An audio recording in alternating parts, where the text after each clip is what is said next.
Hi everyone, this is Brandy with Exploring Expression, and we are back with another interview with someone interesting, and you're gonna like that. I know you can see all of this really interesting stuff here, and you're wondering what it's all for, so we'll get into that in just a second. Today I'm here with Dr. Sheila Sapp, and she is the author of The Learning House, and she has a business called Sheila E. Cares. And we're gonna get into that in just a second, but you started as an elementary school teacher, right? Yes, I did. Okay, so tell me a little bit about that. I'm originally from New Jersey, and I started my career in the early 70s. I started out as a first grade teacher and loved first grade. I always had an interest in reading, and one of the things that I wanted to do was to be in a grade where I would be at the very beginning, where children were beginning to really learn how to read. And from that, because I did experience some children having difficulty, I decided to get my master's. And so I am a certified reading specialist. Your master's is in reading? In reading, yes. My master's is in reading. So after teaching first grade, then I became a reading specialist, and I worked in a reading remedial lab type setting with K through 5th grade students. And from there, I became a Title I Comp Ed coordinator and found my way into administration and supervision. My idea was to be a reading supervisor. And when I relocated some years later here in Georgia, they did not have a supervisory position available. So I started off in Glenn County, and I taught 3rd grade. Enjoyed teaching 3rd grade. The following year, I became an instructional supervisor, and that was my first journey into supervision, and I had the opportunity to work with teachers and elementary teachers and principals. And at that time, if you were interested in administration at the elementary level, they did not have assistant principals. Okay. So And when was this? This was in 80.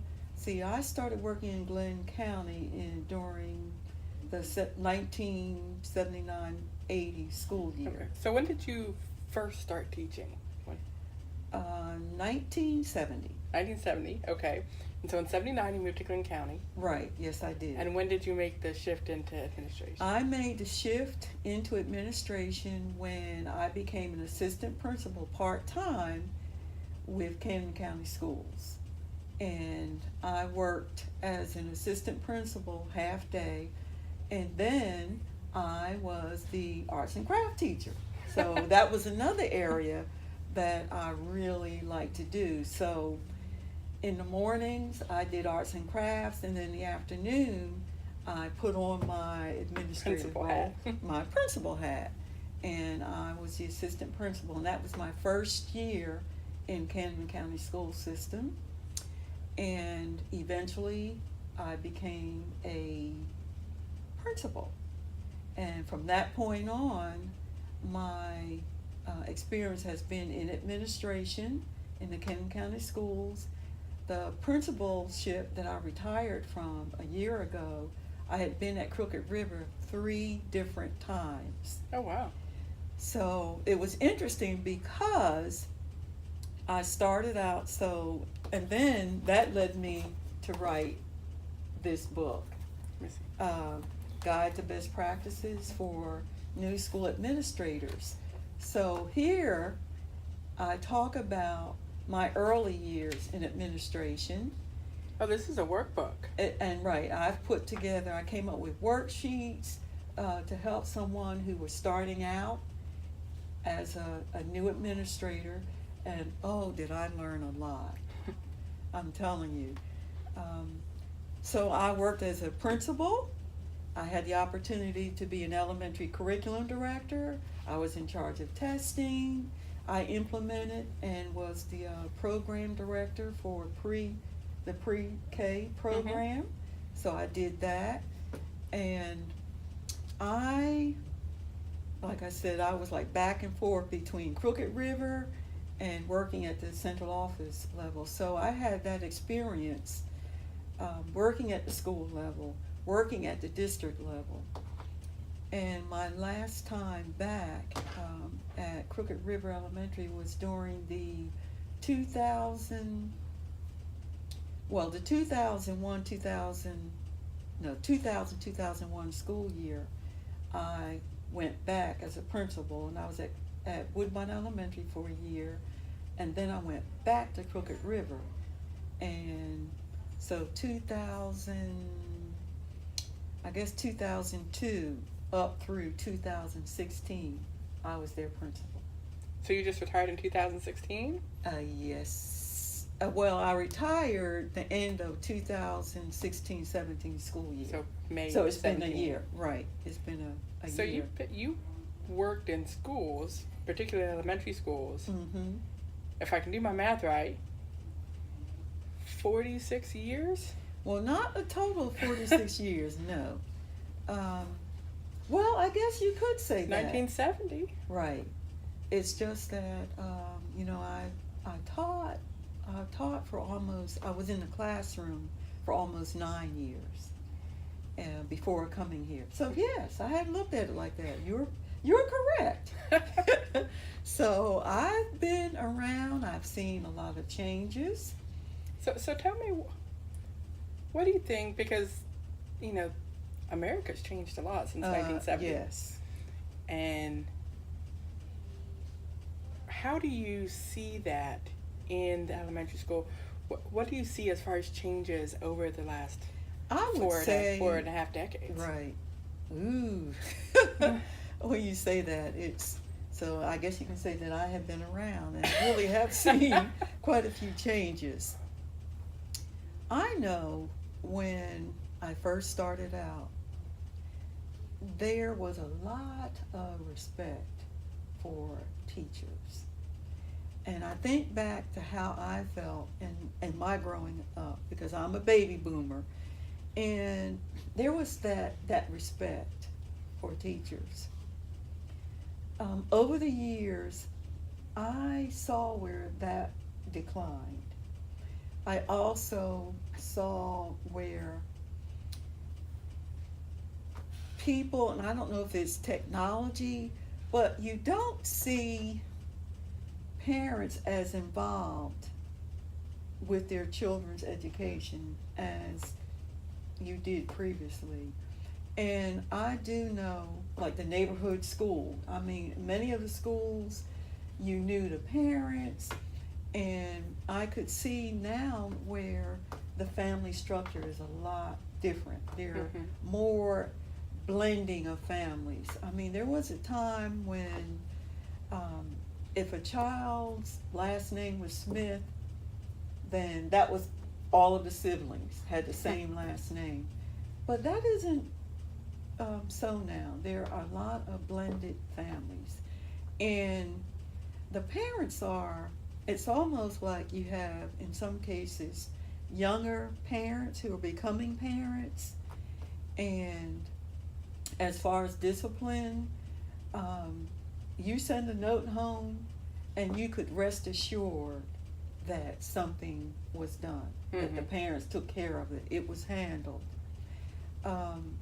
Now you see a lot of authority being questioned, and I know it's nothing, it was nothing, and this wasn't for everyone, because you did have some parents who were respectful, who did respect authority. But, there were times when I was like literally blessed out, cursed out by a parent in front of their child. So that was a little disheartening. Which makes it harder for you to then... Right. As the administrator, lead the child. to lead the child. When you bless out the principal and your child is sitting right there. But one of the things that I kept in the forefront is, I mean, I couldn't blame the children Mm-hmm. for the ills of their parents. And sometimes the child was in the position that they were in because of their home life. And so we at the school made it a point to focus on what we could do with the child or with children while they were under our influence during the day. And many of the children were very, very sweet. And so I focused on what I could do while they were there. And for those parents who wanted help, then I would focus on what I could do with them. And I do want to say the Learning House, Is that where some of this began? that's where some of this began, because as a reading teacher, and then part of my background in growing up, I didn't always have everything at hand. I mean, I'm the oldest of six, grew up in a single parent home situation, and my mother was the type of person who And this was back in the 50s and 60s where and growing it wasn't up, as yes. easy to grow up as a colored person. Right. And I mean, I was a latchkey child, and being the oldest, I had a lot of responsibility for my, things that I had to be responsible for, being the oldest and of six. And you just learned how to be responsible. And I mean, I knew where my mother worked. I had the phone numbers, and I knew that it was my responsibility to hang on to that key. And when we went into the house, we had chores that we had to do, and we were responsible for doing our homework. But also I learned how to make different things when I didn't have things, and to think creatively. Creatively. Yeah, creatively, right. About different things, and to come up with different ways to make things. So, and I did that with my daughter when she was young. And so one day she said to me, you should put all those different things that you use to teach me. She said, I remember the board that you made and teaching me how to tie my shoes.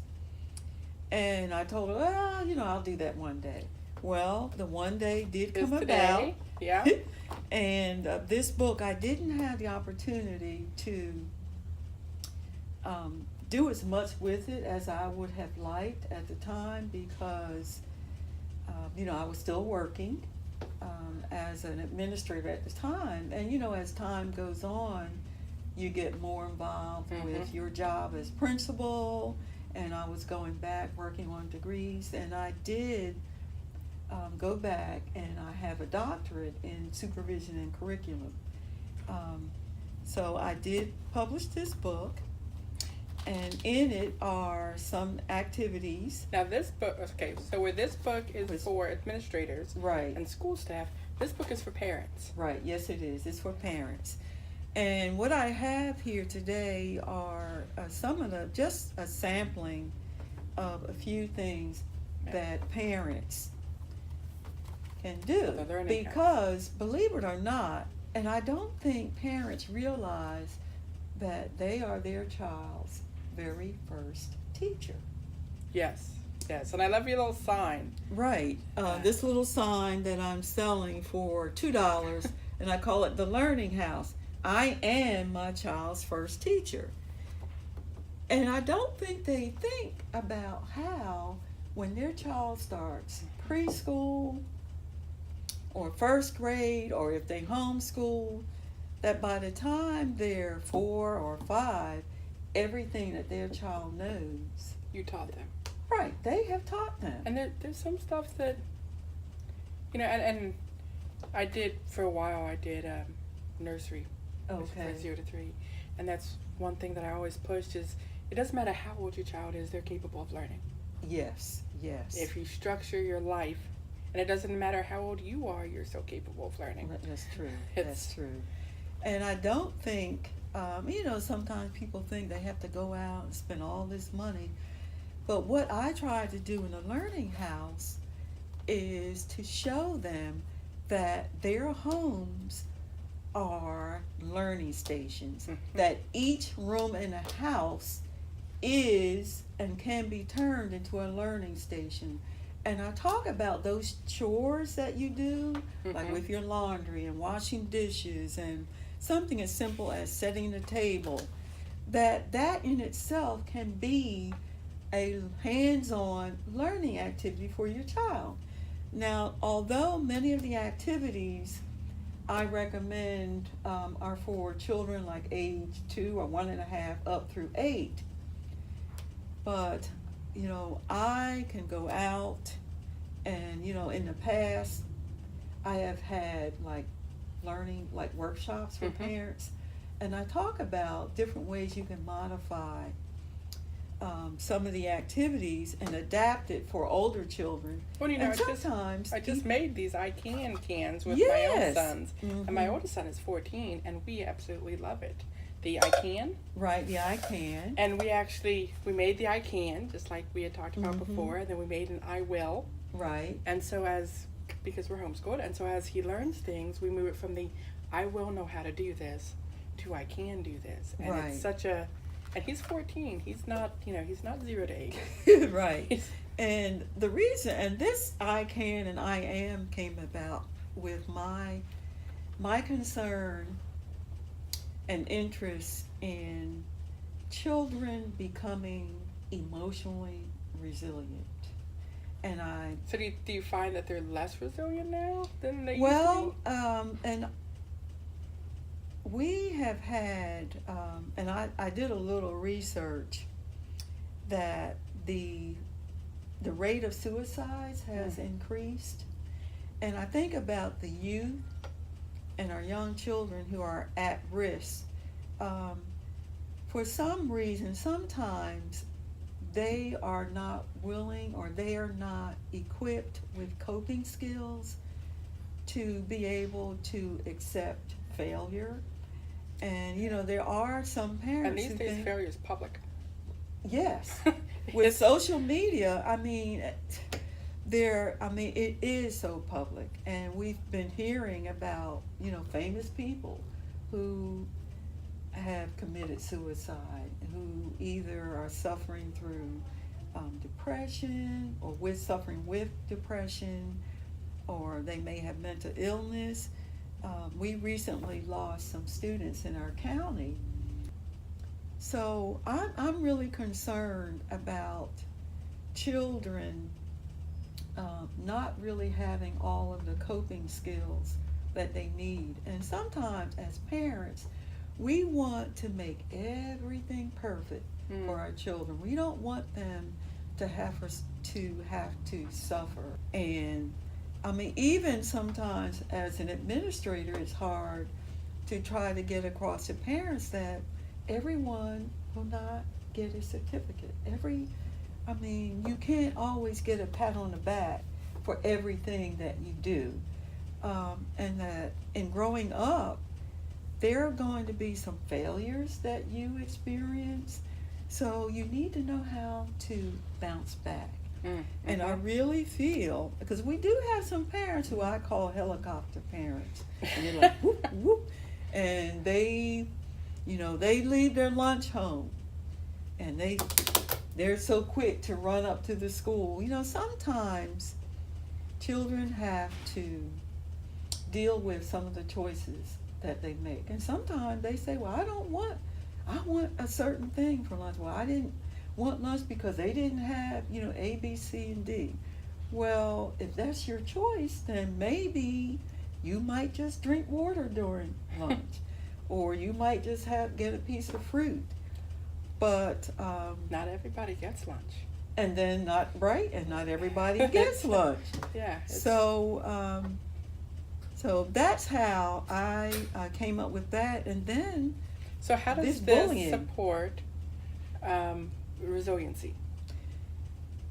Well, this supports it in a way that, like for instance, if someone says something to a child, you're ugly or you're smart or you're dumb, then I want them to focus on those things that they can do, the gifts that they have, what they have learned and who they are. I want them to focus on that they are loved. Like, I am loved, you know, I am kind. The qualities that they do have, so that when things happen, they'll have something to bounce back on and know about themselves. And this also helps build self-confidence and their self-esteem, and helps them start thinking about their strengths. And as you mentioned with your son, I mean, I can tie my shoes. right, I can tie my shoes. Or I am smart. I am strong. I am kind. You know, I am loved. These are just some examples. But I just want them to feel that they can do it. And even if they may be struggling with something in school, then that becomes a goal. Here's something, I may not understand it now. I may be struggling with subtraction or addition now, or learning my multiplication facts. But as you said, where your son said, I will, well, that's the future. That's looking toward the future. And that's what we need to impress upon our children. And we're actually using that to try to, because, you know, my son has special needs, and to try to help him develop some autonomy and executive functioning. Right. So that at the beginning of the week, you know, I can say, go get something from your I will can. Right. And we're going to learn how to do that this week. So I it think gives that him is some choices. excellent. Because a lot of times, you know, we have these poles. It seems like we don't have that middle ground of kid anymore. We have this pole and this pole. We have the child who has nothing but choices. Right. And we have the child who has no choices. And I'm glad you mentioned that, because also, I know here in this county, but I'm sure there are other counties where funding is a problem. And there's some programs where, like, we don't have music. So you think about that child who may be musically talented, or we don't have, they're implementing visual arts. But let's say we don't have art teachers at the elementary level. So you have some children. Yeah, and there's a lot of stuff that only kicks in high school. At the Right. elementary level, a lot of that's gone. But just think about those children who have these other gifts that are not even being reached. So, and that's why, you know, for those school systems who can't offer some of these other activities for students, they need to learn about themselves, and parents need to seek other sources, whether, you know, those who decide to homeschool, they still need to... Resources. Yeah, resources, and they need to work on coping skills for their children, and if they are special needs, then they also need to learn how to cope and understand their need, and how, even with a special needs child, they have strengths. They have Absolutely. abilities in other areas that they shine in, and they can be just as productive as the quote average child or student. And I think, and that's what I find so interesting about your book, is the idea that, you know, a lot of times you see people that say, well, my county doesn't offer it, it must not exist, like it doesn't exist. And that's not. But once you reach the understanding that as a parent, you're also your child's teacher. Right. It doesn't matter if your child's in public school, private school, homeschool, any type of school, you're still their teacher all the other hours of the day. And And you can teach them that. Right. The other part of this is my associate and I have a consulting business. Okay, what kind of? Educational consulting, and we offer different workshops for parents, for teachers. We have a workshop on like a poverty workshop, and motivation, you know, ways that you can motivate children, and what can you do in your classroom or as a school to foster and develop resiliency, so that children learn, well, I didn't pass that spelling test today, but it is not It's the okay. end of the world. It is okay. And this is what I'm going to do to help me on the next spelling test. Mm-hmm. And to have children learn how to express themselves, I find with all of this technology that you don't see the communication. You talk about the changes that I have seen. You asked me about that. I drive by a bus stop and I see a group of children. Everybody has their own phone out. There is no interaction. You go into restaurants and you see families at the table.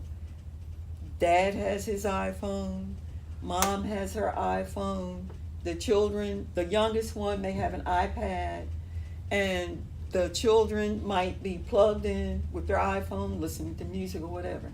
No conversation. I noticed young children coming in with behaviors that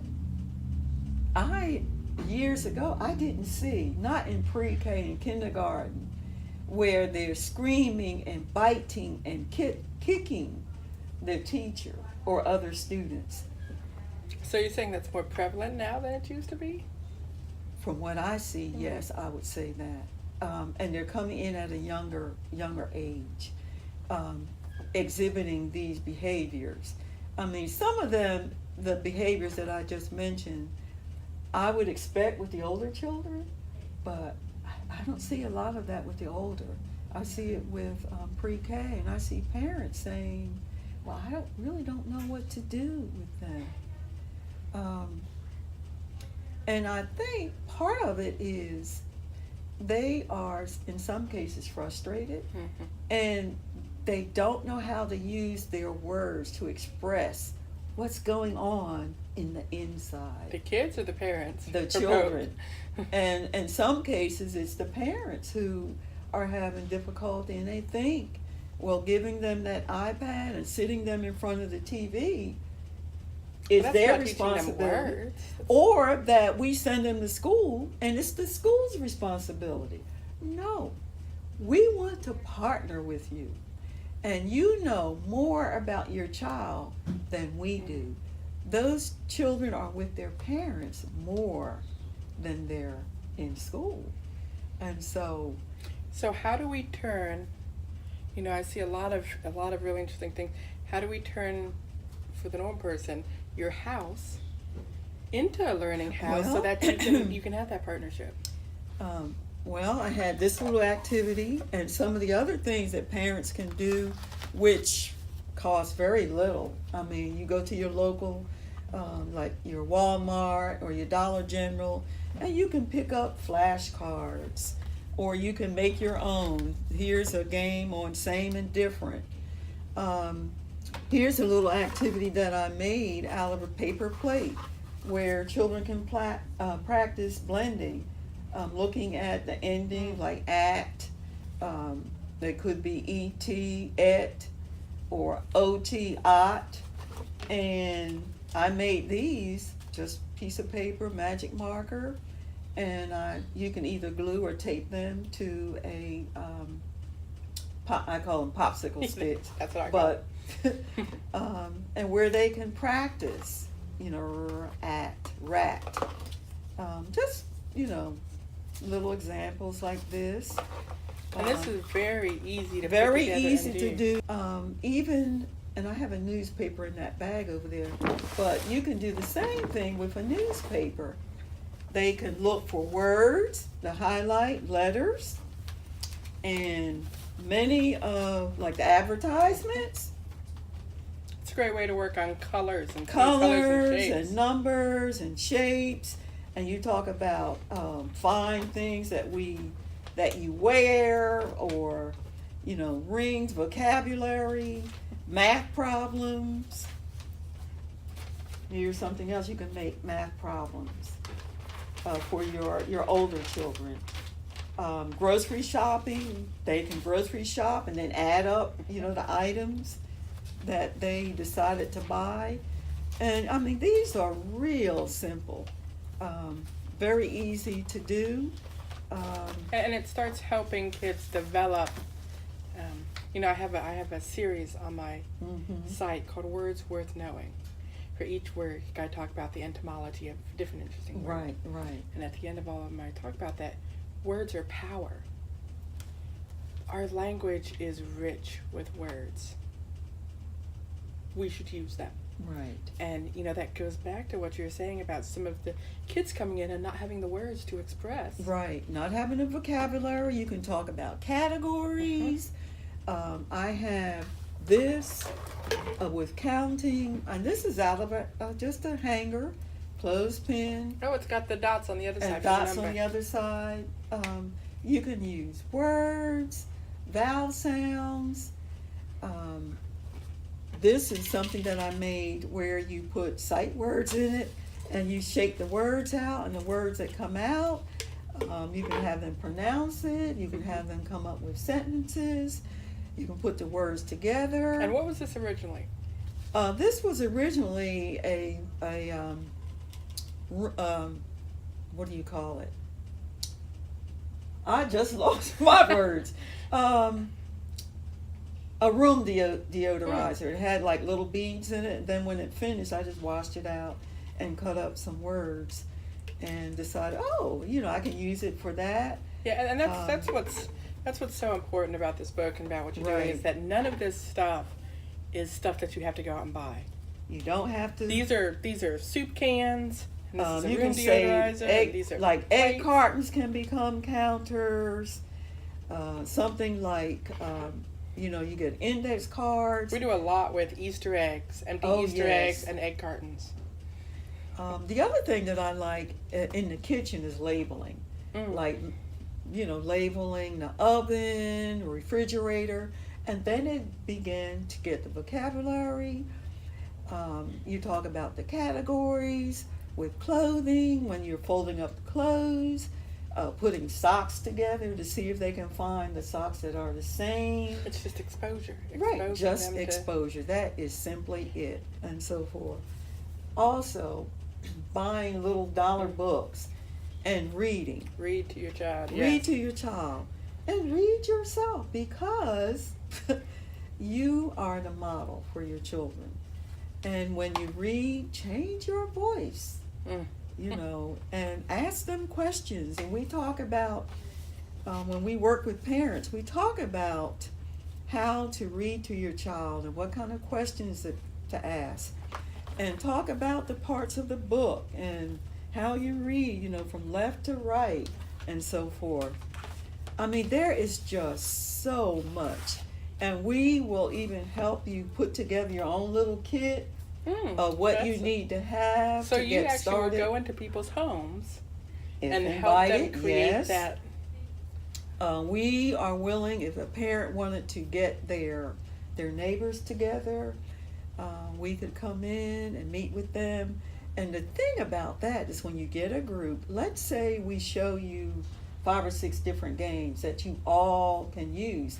Then one person would make 6 of that one game, and you would pass it around, and at the end, everybody would take home would have All a the copy, games. have all the games.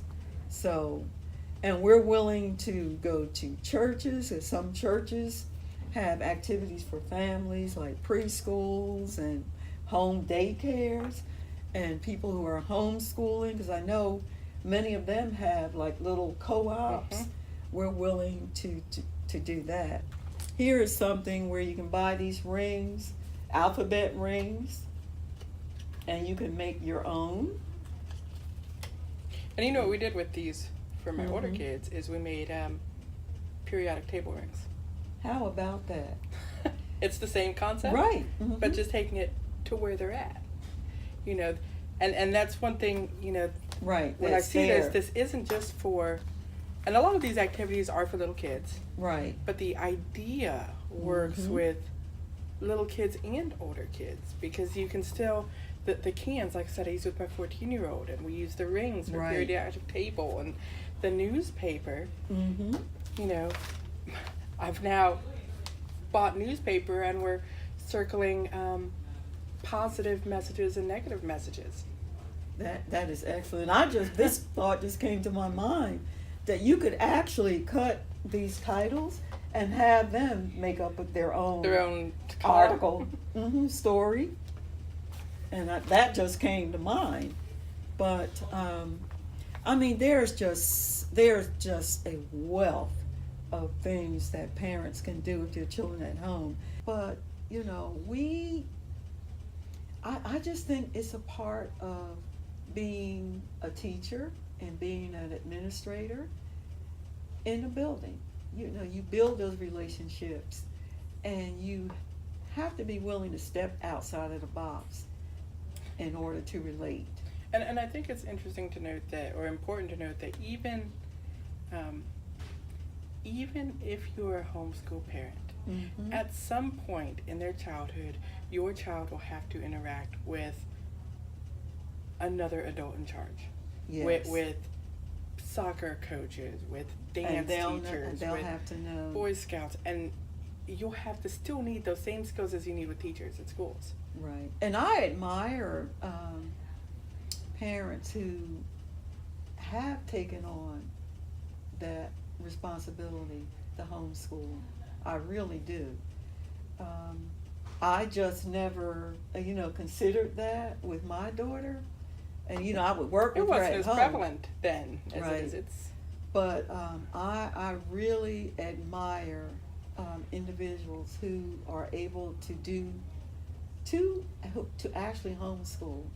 And I would love the opportunity to work with some homeschool parents because, as you know, I've been in it for a while, and I feel that I still have things that I can share with them, because you're correct. They will be going out and mingling with other children and other adults.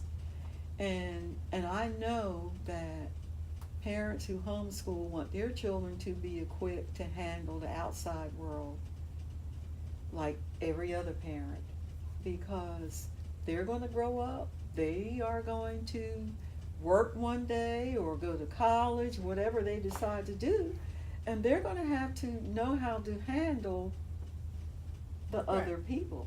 And it's all about the tools in your toolbox. As a homeschool parent, I don't have to do that extra step of getting to know my child because I know him. But having that idea of continual learning, I am always on the lookout for new ideas and new and like the cans. Right. I saw those first time I saw those. I was like, dude, we need to do that. And it's been great. And the picture that you sent was so cute of them, of your sons. But it's, as a teacher in the public school system, and then, you have to do continuing education, right? Yes. Teachers every year have to do so much continuing education. The same thing in homeschool. Right. As parents, we have to continue. I've learned more about ancient history in the past year of studying ancient history than, I ever knew. We have a timeline that stretches down our hallway. It's like, so that, you talk about labeling everything, that you just absorb it. Right. So that walking down the hall, they see it. it's just a timeline full of things.